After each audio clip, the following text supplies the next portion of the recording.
주실 말씀은 요한복음 21장 1절에서 14절까지의 말씀입니다. 요한복음 21장 1절에서 14절까지의 말씀입니다. 저 여러분이 한 절씩 교독하도록 하겠습니다. 요한복음 21장 1절에서 14절까지의 말씀입니다. 그 후에 예수께서 디베랴 호수에서 또 제자들에게 자기를 나타내셨으니 나타내신 일은 이러하니라. 시몬 베드로와 디도와 갈릴리 가나 사람 나다나엘과 세베대의 아들들과 또 다른 제자들이 함께 있더니 시몬 베드로가 나는 물고기 잡으러 가노라 하니 그들이 우리도 함께 가겠다 하고 나가서 배에 올랐으나 그날 밤에 아무것도 잡지 못하였더니 나는 지나갈 때에 예수께서 바닷가에 서셨으나 제자들이 예수이신 줄 알지 못하는지라. 예수께서 이르시되 얘들아 너에게 고기가 있느냐 대답하되 없나이다. 이르시되 그물을 배 오른편에 던지라 그리하면 잡으리라 하시니 이에 던졌더니 물고기가 많아 그물을 들 수 없더라. 예수께서 사랑하시는 그 제자가 베드로에게 이르되 주님이시라 하니 시몬 베드로가 벗고 있다가 주님이라 하는 말을 듣고 겉옷을 두른 후에 바다로 뛰어내리더라. 다른 제자들은 육지에서 우리가 불과 한 50칸쯤 되므로 작은 배를 타고 물고기 있는 그물을 끌고 와서 육지에 올라보니 숯불이 있는데 그 위에 생선이 놓였고 떡도 있더라. 예수께서 이르시되 지금 잡은 생선을 좀 가져오라 하시니 시몬 베드로가 올라가서 그물을 육지에 끌어올리니 가득히 찬 큰 물고기가 153마리라 이같이 많으나 그물이 찢어지지 아니하였더라. 예수께서 이르시되 와서 조반을 먹으라 하시니 제자들이 주님이신 줄 아므로 당신이 누구냐 감히 묻는 자가 없더라. 예수께서 가셔서 떡을 가져다가 그들에게 주시고 생선도 그와 같이 하시니라. 우리 다 같이요. 이것은 예수께서 죽은 자 가운데서 살아나신 후에 세 번째로 제자들에게 나타나신 것이라. 아멘. 우리 옆에 앞뒤에 계신 분들에게 오늘 이렇게 좀 축복하고 말씀을 시작했으면 좋겠는데요. 당신은 기적의 주인공입니다. 당신은 기적의 주인공입니다. 내가 뭔 기적의 주인공일까지 그런 표정이십니다. 네. 오늘 이 기적의 주인공에 대해서 기적이 무엇인지 여러분과 은혜를 나누면서 함께 말씀을 전하고자 하는데요.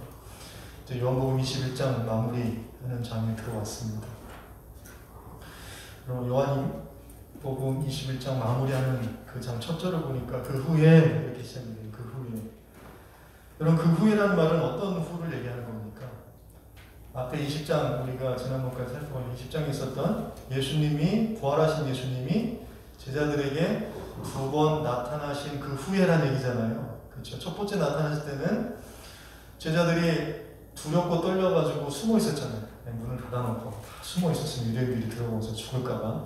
예수님 부활하셨는데도 불구하고 그렇죠. 그래서 그런 제자들에게 나타나셔서 성령을 주시죠. 네, 성령을 주십니다. 네, 그러고 나서 또 예수님이 없어지셨죠. 사라지시고 그 다음에 두 번째는 이제 바로 그 자리에 첫 번째 그 부활주일의 자리에 없었던 도마를 위해서 두 번째 일주일이 지난 후에 또 예수님이 나타나세요. 그리고 난 후에라는 얘기잖아요. 그리고 난 후에 오늘 보니까 예수님이 디베랴 호수라고 그러는데 여러분 디베랴 호수는 어떤 호수입니까? 우리가 잘 아는 갈릴리 호수를 얘기하는 거거든요. 갈릴리 호수에 예수님이 제자들을 만나주시기 위해서 세 번째로 나타나셨다. 그렇게 이야기하면서 요한복음의 결론이 시작되고 있습니다. 그럼 이것을 볼 때에 요한복음의 크게 한번 큰 틀을 보시죠. 요한복음의 첫 번째 시작은 어떻게 시작이 되냐면 예수님이 생명의 빛으로 이 땅에 오신 분이십니다 라고 선포한 것으로 요한복음 1장은 시작이 됩니다. 그렇죠?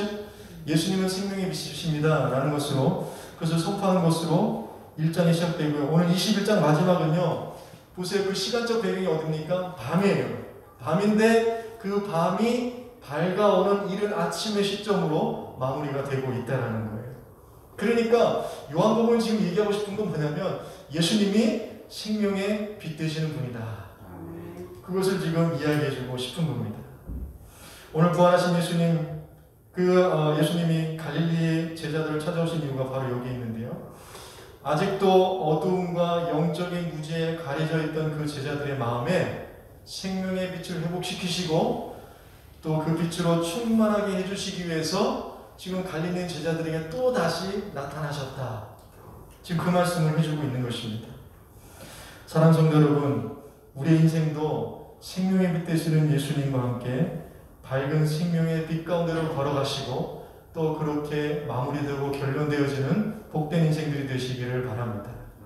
이게 놀라운 축복인 것이죠. 그러니까요, 여러분, 우리 인생에서 정말 놀라운 기적이 무엇입니까? 바로 생명의 빛 되시는 부활하신 예수님이 나를 만나주시는 사건인 겁니다. 그 생명의 빛 되신 분이 나를 찾아와 만나주신 사건, 이것이 우리의 인생에 있어서 놀라운 기적인 것이지. 그래서 오늘 말씀은 부활하신 예수님이 또 제자를 찾아오시는 이 놀라운 기적의 구체적인 의미가 무엇인가 오늘 말씀 속에서 하나하나 살펴보면서 좀 그 이야기를, 그 은혜를 나누기를 원하는데요. 어떤 기적들이 일어나고 있는지 오늘 말씀을 들어가 보면, 자, 갈릴리 호수에 있는 제자들이 있죠. 그 제자들이 누가 있는가 명단이 나와 있습니다. 누가 모였냐면 첫 번째 시몬 베드로가 그 자리에 있었어요. 그리고 디두모라는 도마가 그 자리에 있었습니다. 두 번째 주일에는 없었는데 지금 여기 세 번째 날 때는 도마도 같이 있었던 거예요. 그리고 또 누가 있냐면 갈릴리 가나 사람 나다나엘이 있었다, 이렇게 얘기했습니다. 여러분, 나다나엘이 어떤 사람입니까? 빌립이 전도한 사람이죠. 네, 예수님 메시아다 그러니까 나사렛에서 뭐 선한 것이 나겠느냐 했던 사람이에요. 네, 나사렛에서 뭐 그렇게 선한 것이 날 수 있겠느냐라고 했더니 빌립이 뭐라고 할까? 유명한 말 하죠. 와 보라. 그래서 그냥 끌려 간 거예요. 근데 그 나다나엘이 오는 그 모습을 예수님 보시고 그 나다나엘을 통해서 나다나엘에게 뭐라고 말씀하시냐면, 저 사람은 참 이스라엘 사람이다. 그리고 그 속에 간사한 것이 없다. 이렇게 칭찬을 받은 사람이 바로 나다나엘인 거예요. 그 우리 쪽에 있었던 것입니다. 그리고 또 누가 있었냐면 세베대 아들들이 있었다고 그러죠. 여러분, 세베대 아들들이 누구죠? 여러분, 저에게 소리 잘 들리시죠? 네, 크게 얘기하는데 잘 들리시죠? 세베대 아들들이 누구죠? 그렇죠, 요한과 야고보. 둘이 있는 겁니다. 자, 그리고 또 이름이 기록되지 않은 2명의 제자들이 있다는 거예요. 그럼 몇 명이 지금 모여 있는 거예요? 계산 안 하셨죠? 7명의 제자들이 지금 모여 있었던 것입니다. 그때 예수님이 나타나신 거예요. 뭐 7의 숫자의 의미를 부여하기도 하고 뭐 이렇게 하긴 하는데, 오늘 초점은 거기가 아니라 예수님 그들에게 나타나신 거예요. 근데 여기서 질문이 생기는 겁니다. 아니, 왜 예수님은 도대체 이렇게 제자들에게 자꾸 나타나시는 거예요? 왜 이렇게 찔끔찔끔 자꾸 나타나시는가? 특별히 오늘 세 번째 나타나실 때는 그 7명의 제자들 중에 특별히 예수님이 지금 마음에 품고 있다고 생각되는 제자가 있죠. 네, 누굽니까? 바로 베드로라는 사람이잖아요. 그 제자를 좀 품고 지금 나타나고 있는데, 아니, 왜 자꾸 예수님이 이렇게 나타나실까? 한번 그렇다고 짜잔 나타났으면 되신 건데 왜 자꾸 나타나고 계신 걸까? 그 이유를 알기 위해서는 오늘 베드로가 어떤 상태에 있는지를 살펴보면 그 답을 좀 우리가 알 수 있지 않을까. 두 번째 나타나서는 도마를 위해서 나타나셨는데 그 도마의 상태가 어떤지를 보면서 우리가 그 은혜를 알 수 있듯이, 오늘 베드로가 지금 어떤 상태인가 보면 예수님이 세 번째 나타나신 이유가 무엇인지 우리가 좀 알 수 있다는 것이죠. 여러분, 지금 베드로가 어떤 상태일까 한번 생각해 보십시오. 사실 지금 베드로의 상태는요, 이전의 도마만큼이나 아니면 그 이상으로 지금 혼란스럽고 어지러운 상태에 있었을 거예요. 한번 생각해 보세요. 예수님이 잡히실 때에 그 밤에 베드로도 예수님과 함께 있었잖아요. 근데 군인들이 예수님을 잡으려고 할 때 이 사람은 칼을 뽑아서까지 예수님을 절대 잡을 수 없다고 했던 사람입니다. 근데 실패했죠. 예수님 잡혀가잖아요. 그리고 나서 일사천리로 예수님이 십자가에 처형을 당하십니다. 예수님이 돌아가신 거예요. 무덤에 갇히신 겁니다. 그래서 슬픔과 비통에 잠겨있을 때 막달라 마리아가 또 소식을 전해주잖아요. 예수님이 없어졌다는 거. 여러분이 한번 잘 생각해요. 예수님이 없어졌다는 거. 그래서 막 달려가잖아요. 달려서 무덤을 보니까 정말 예수님이 없어진 거예요. 이야, 이제 부활하셨구나, 이렇게 될 판인데 그때부터 이제 두려운 거예요. 돌아가서 두려워서 문을 닫고 이제 막 떨면서 숨어있는 그런 상태로 돼버린 겁니다. 그때 예수님이 그들에게 나타나셨어요. 그게 첫 번째 나타나신 것이잖아요. 그러면서 뭐라고 말씀하십니까? 너희들에게 평강이 있을지어다.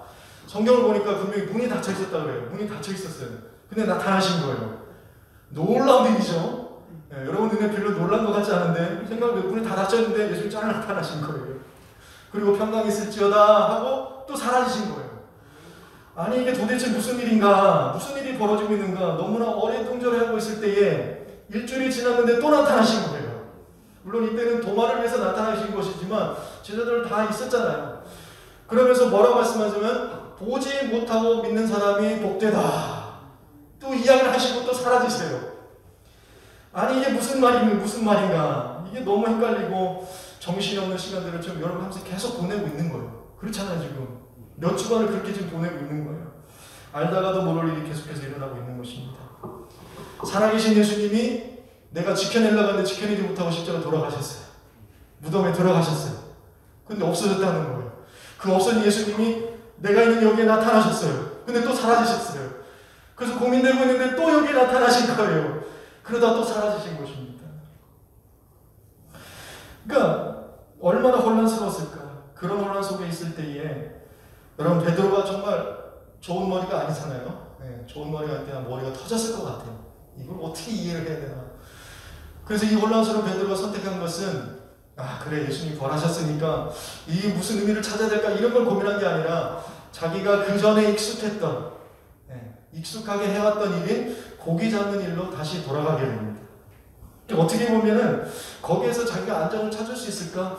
내가 지금 고민하고 지금 혼란스러운 이것들이 내가 익숙한 곳에 가면 내가 익숙했던 일을 하게 되면 좀 거기서 안정을 찾게 되지 않을까? 어차피 먹고는 살아야 될 것 같고 그렇게 해서 돌아갔던 것 그런 모습이었을 것 같아요. 그런데요. 여러분 자기만 간 게 아니라 지금 베드로가 누구도 데리고 갑니까? 다른 제자들도 데리고 가게 된 것이죠. 여러분 근데 이 베드로의 이름이 본래 이름이 무엇이죠? 베드로의 본래 이름이 시몬이잖아요. 그럼 이 베드로라는 이름을 누가 지어줬냐면 베드로 이 시몬이 요한의 아들 시몬이 예수님을 처음 만나게 되었을 때에 예수님이 지어준 이름이에요. 그죠? 이제는 베드로라 해라 개바라 베드로라 하는데 이 베드로가 무슨 뜻입니까? 반석이라는 뜻이잖아요. 반석이라는 뜻이잖아요. 그럼 이쯤 되면 예수님 이름 잘못 지어주신 건가? 라는 생각이 들지 않으시죠? 반석 같은 베드로라고 지어주셨는데 너무나 혼란스러워하고 자신의 안정을 찾기 위해서 이전에 자신이 익숙했던 일로 지금 돌아가고 있었던 이런 모습을 보게 되는 것입니다. 그런데 그런 베드로에게 예수님이 또 나타나 주신 거예요. 또 나타나 주신 거예요. 근데 우리가 말씀을 잘 보게 되면 여러분 지금 제자들이 어디 있다고요? 갈릴리 호수, 갈릴리 지역에 있는 거 아닙니까? 디베레 호숫가에. 근데 그 갈릴리 지방을 성경은 어떻게 이해하고 있는지 우리가 좀 보기를 원해요. 마태복음 4장 12절에서 16절 말씀입니다. 마태복음 4장 12절 16절 말씀 보면 예수께서 요한이 잡혔음을 들으시고 갈릴리로 물러가셨다가 갈릴리로 예수님이 가셨단 말이에요. 근데 나사렛을 떠나 스불론과 납달리 지경 해변에 있는 가버나움에 가서 사시니 지금 여기 나오는 지명들을 다 보세요. 나사렛, 스불론, 납달리 지경, 가버나움 이게 다 어디 지역이냐면 갈릴리 지역이에요. 스불론과 납달리는 그 모세를 인해서 주어진 그 12지파에 주어진 지경이지만 지금 이 시대는 지금 로마 시대잖아요. 로마의 행정구역이 갈릴리 안에 이게 다 들어가 있는 거예요. 이해가 되시죠? 그러니까 같은 걸 얘기하는 겁니다. 그 14절 보시면 이는 근데 이렇게 된 것이 선지자 이사야를 통해 하신 말씀을 이루려 하심이라 이렇게 얘기했습니다. 이사야를 통해서 하신 말씀을 이루기 위해서 지금 예수님이 나사렛에 가셨다는 이야기를 하고 있는 거예요. 그러면서 15절 보니까 스불론 땅과 납달리 땅과 요단강 저편 해변길을 보아 이방의 갈릴리여 네, 다 갈릴리 지역인 거예요. 그리고 16절입니다. 흑암에 있는 백성이 큰 빛을 보았고 사망의 땅과 그늘에 앉은 자들에게 빛이 빛이었도다 하였느니라. 이렇게 얘기하고 있어요. 예수님이 갈릴리에 간 의미가 오늘 이것이다. 지금 이렇게 얘기해요. 이것은 이사야의 예언이 성취된 것이다. 이렇게 얘기하고 있는 말씀인데요. 그러니까 지금 제자들이 갈릴리에 있고 예수님도 갈릴리에서 그 제자들을 만나시고 있는 사건은 베드로의 연약함 때문에 그 자리에 가 있는 것인 것도 맞아요. 그렇지만 오늘 말씀을 보니까 이사야에서 말씀한 성경의 그 말씀이 또한 이루어지고 있는 순간이라는 거예요. 이해가 되십니까? 하나님의 말씀이 지금 이루어지고 있는 순간이라는 것이죠. 그럼 여러분 이사야 9장을 이 이사야 말씀 어디 나오면 이사야 9장에 나오거든요. 여러분 나중에 집에 가셔서 이사야 9장 한번 읽어보세요. 이사야 9장 읽어보면 이런 이야기들 나오면서 이 이사야 9장이 얘기하는 게 뭐냐면 장차 메시아가 오시면 이렇게 되어진다 그 얘기를 해주고 있는 거예요. 그게 이사야 9장의 말씀인데요. 그러면서 옥되는 곳이 바로 이 갈릴리라는 지역입니다. 갈릴리 스불론 땅과 납달리 땅과 이 갈릴리 지역이라는 거예요. 자, 그럼 오늘 말씀에서도 보는 것 같이 이 갈릴리 지역이 어떤 지역인가? 어떤 지역입니까? 흑암이 있는 땅이고 죽음이 그늘진 땅이에요. 흑암의 땅이고 그늘진 죽음의 땅, 사망이 있는 땅, 사망이 그늘진 땅. 오늘 갈릴리를 지금 그렇게 표현해주고 있다는 거예요. 자, 여러분, 이 두 가지 모습, 흑암이 있고 죽음이 그늘진 땅, 이 땅을 들으면 우리가 생각나는 구약의 장면이 있어요. 어떤 장면이냐면 이스라엘 백성들이 출애굽하기 바로 직전에 애굽 땅의 모습이 바로 흑암의 모습이고 죽음이 그늘진 땅의 모습이었다는 것입니다. 그렇죠? 여러분 이스라엘 땅의 10가지 재앙 중에 9번째 재앙이 뭡니까? 흑암의 재앙이에요. 흑암의 재앙. 그리고 마지막 10번째 재앙이 뭡니까? 그렇죠. 장자의 재앙이죠. 첫 것들은 다 죽는 거. 동물에서부터 사람에게까지. 그렇죠. 그러니까 9번째와 10번째 마지막 그 10가지 중에 마지막 재앙이 뭐냐면 흑암과 죽음의 그 애굽 땅의 모습이 그 지금 갈릴 땅과 비슷한 모습이었다라는 것이죠. 자, 그럼 여기서 9번째 흑암의 재앙이 주는 의미가 무엇입니까? 출애굽기 10장 23절을 보면 그 의미를 우리가 분명히 알 수 있는데요. 그동안은 3일 동안 흑암이 깜깜하게 있었던 거예요. 그동안에는 사람들이 서로 볼 수 없으며 자기 처소에서 일어난 자가 없으되 온 이스라엘 자손들이 거주하는 곳에는 빛이 있었다. 온 애굽 땅이 다 깜깜한데 어디만 지금 빛난 거예요? 하나님의 이스라엘 백성들이 있는 곳에만 빛이 있었다라는 거예요. 그러니까 이 흑암의 재앙이 주는 의미는 뭐냐면 그들이 숨기는 태양신, 자연의 태양신, 그 빛이 진정한 빛이 아니라 정말 빛 되신 분이 누구신가를 분명히 보여주는 그 재앙이 바로 이 흑암의 재앙이었던 거예요. 그렇죠? 그 다음에 장자의 죽음이 주는 죽음의 의미가, 장자의 죽음이 주는 의미가 무엇입니까? 이 일이 있고 난 후에 이스라엘 백성들이 자연으로 이제 풀려나게 되는 거잖아요. 자연으로 풀려나게 되는 겁니다. 그래서 이 장자의 죽음의 재앙이 주는 의미는 뭐냐면 참된 생명의 주인 그리고 참된 구원자가 되시는 분이 누구이신가를 분명히 보여주는 재앙이 바로 이 장자의 죽음의 재앙인 것입니다. 그렇죠? 그리고 이 재앙 가운데 있게 된 것이 바로 어린 양의 피잖아요. 이 죽음 가운데 있는 어린 양의 피인 거예요. 그러니까 이것이 연결되는 거예요. 이 모든 것들이 다 성경 속에서 하나님의 구원 역사 속에서 다 말씀이 그대로 이루어지다 보니까 결론은 뭐냐면 예수님의 십자가만이 우리를 구원할 수 있다라는 거예요. 그리고 예수님의 부활이 우리에게 생명의 빛 되심을 분명히 증거해 주신다는 겁니다. 이것은 사실이고 이것은 진리입니다. 우리가 이것을 얼마나 잘 변증하고 얼마나 잘 설명해서 사람들이 얼마나 잘 이해시킬까라고 얘기하지 않는다 하더라도 이것은요 잘 설명하고 어떻게든 논리적으로 잘 이야기하느냐의 문제가 아니라 그것이 사실이냐 아니냐를 믿느냐의 문제인 거예요. 진리를 우리가 아무리 잘 변명하고 변증한다고 해서 그게 진리가 됩니까? 안 될 수도 있는 거 아니에요? 그거에 달려있는 게 아니라는 것이죠. 예수님의 부활하심은 이런 놀라운 실제이고 진리인 것입니다.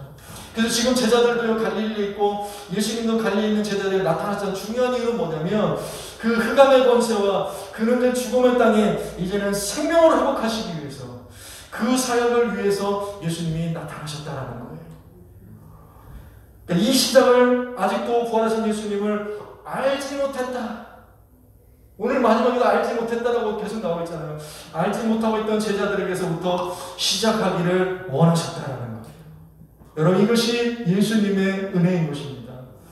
그들이 어두운 눈이 열려지게 하기 위해서 예수님은 다시 또 갈릴리를 찾아와 주신 거예요.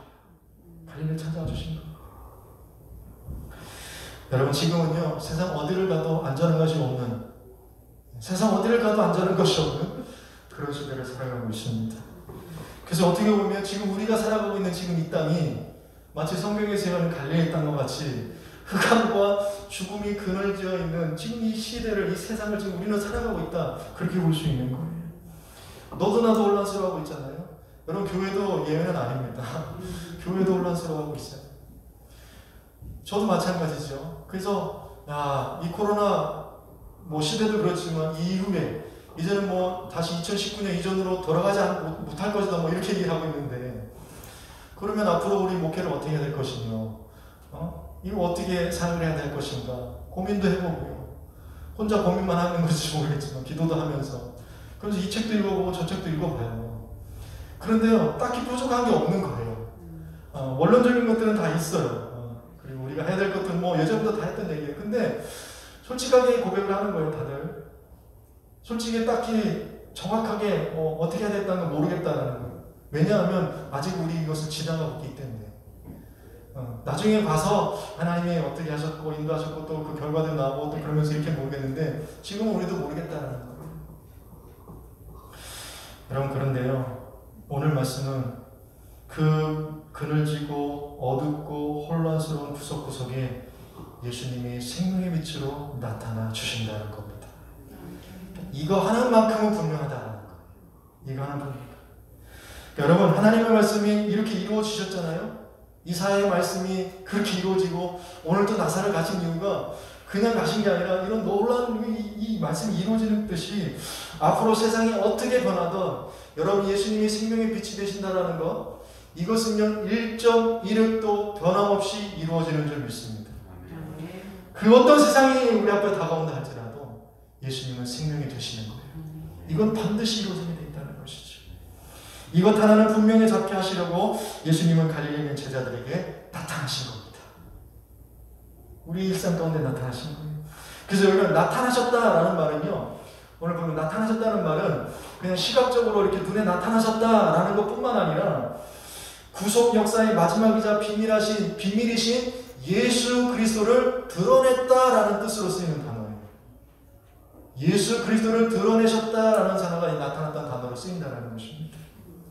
그러니까요, 예수님이 오늘 지금 갈릴리의 제자들에게 나타나신 그 의미는 결국 사망과 흑암의 그늘이 져있는 그 땅에 구속의 비밀을 밝히 보이시기 위해서 예수님은 나타나신 거예요. 그거를 가장 또한 누구에게 먼저 초점을 두셔서 사랑하시는 제자들에게, 오늘 우리에게 예수님은 우리 가운데, 삶 가운데 찾아와 주시는 겁니다. 여러분, 이것이 얼마나 은혜가 되는지 모릅니다. 은혜가 되십니까? 저는 이것을 묵상하면서 참 은혜가 됐어요. 그렇구나.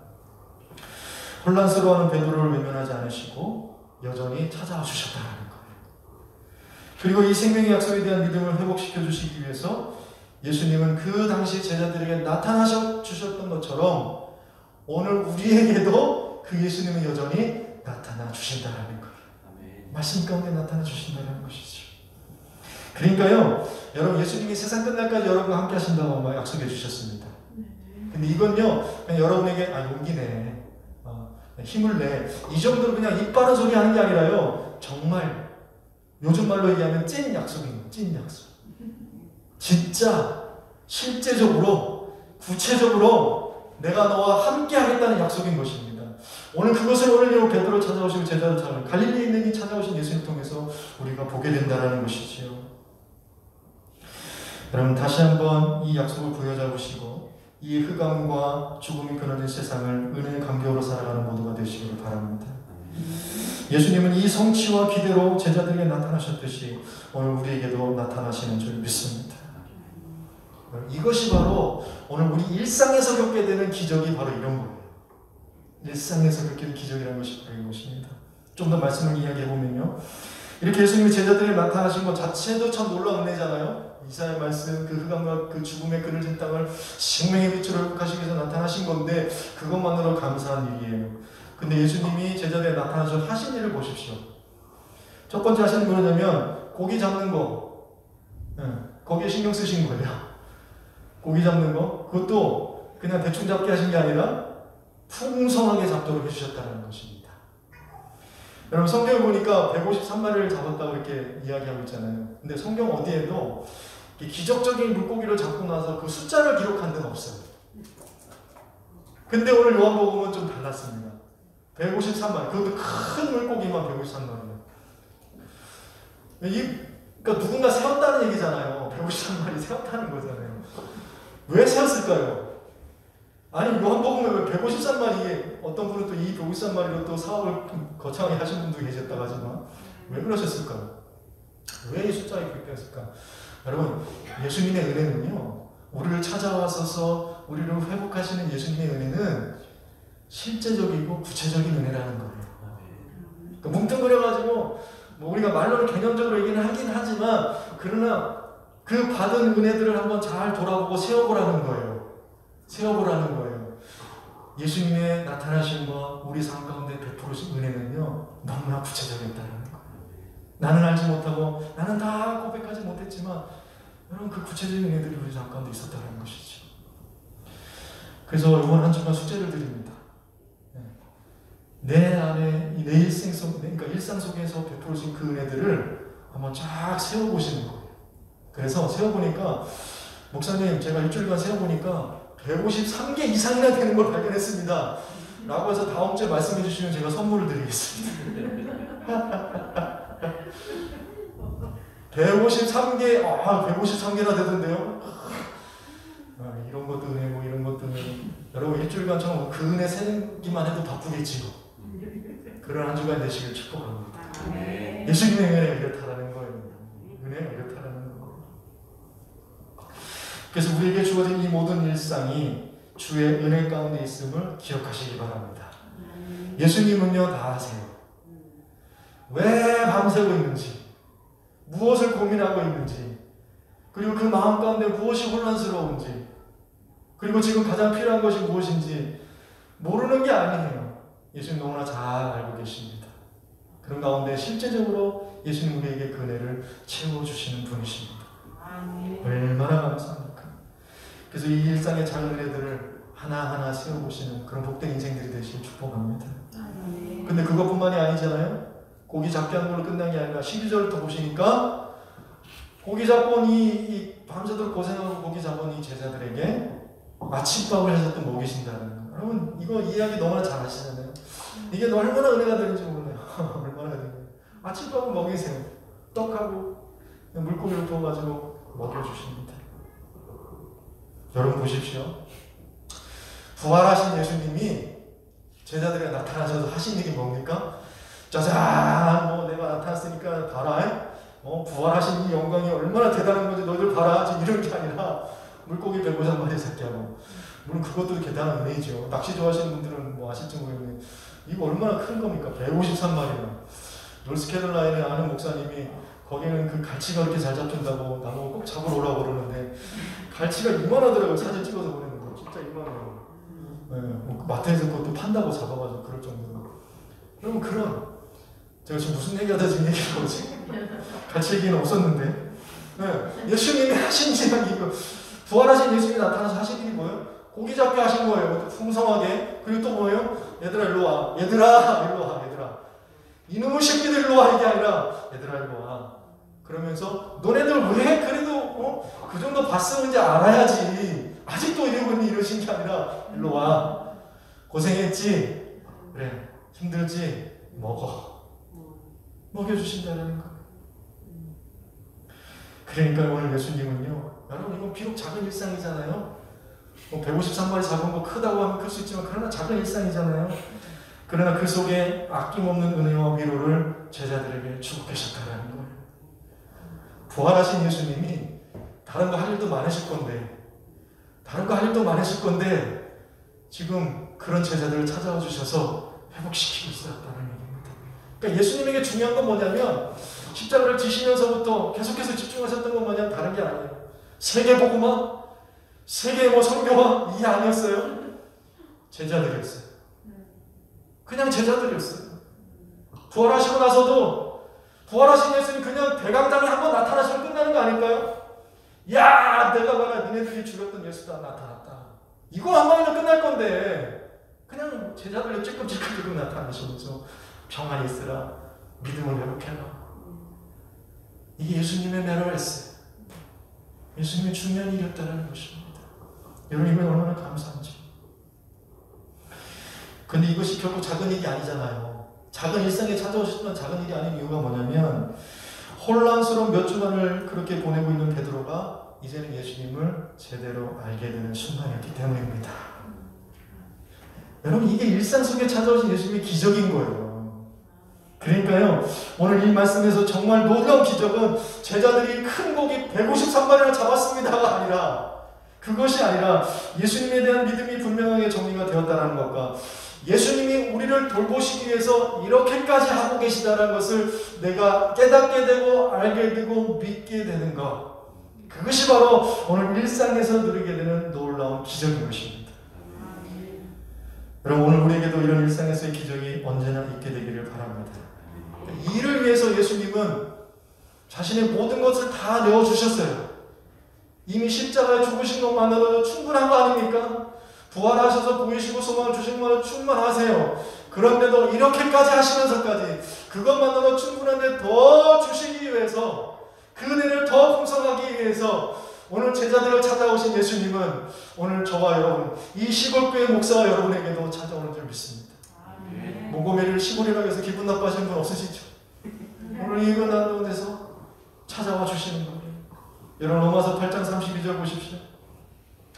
자기 아들을 아끼지 아니하시고 우리 모든 사람을 위하여 내주시니가 어찌 그 아들과 함께 모든 것을 우리에게 주시지 아니하겠느냐? 대답은 여러분이 해야 되는 거예요. 모든 걸 주시지 아니하겠느냐? 주신다라는 것이지요. 여러분, 기억하십시오. 우리 일상으로 예수님이 찾아오셔서 우리를 아낌없이 돌봐주신다라는 것, 이것이 바로 세 번째 제자들에게 나타나셔서 예수님이 오늘 우리에게 말씀하고자 하시는 은혜의 메시지인 것입니다. 이 시대를 우리는 그렇게 살아가게 되기를 원합니다. 이것을 알고 또 믿고 살아가는 것 자체가, 그런 일상이 여러분 우리에게 놀라운 기적인 거예요. 그리고 이 기적은 언제나 있게 되는 것입니다. 그렇게 되기를 바라요. 그래서 옆에 사람들에게 다시 한번 이렇게 선포해 주시죠. 기적은 언제나 있습니다. 기적은 언제나 있습니다. 한 번 더 말씀해 주십니다. 바로 당신이 예수님의 기적입니다. 네, 저도 그렇습니다. 여러분 믿어주십니까? 여러분 신나는 거 아니야? 네. 내가 예수님의 기적이었구나.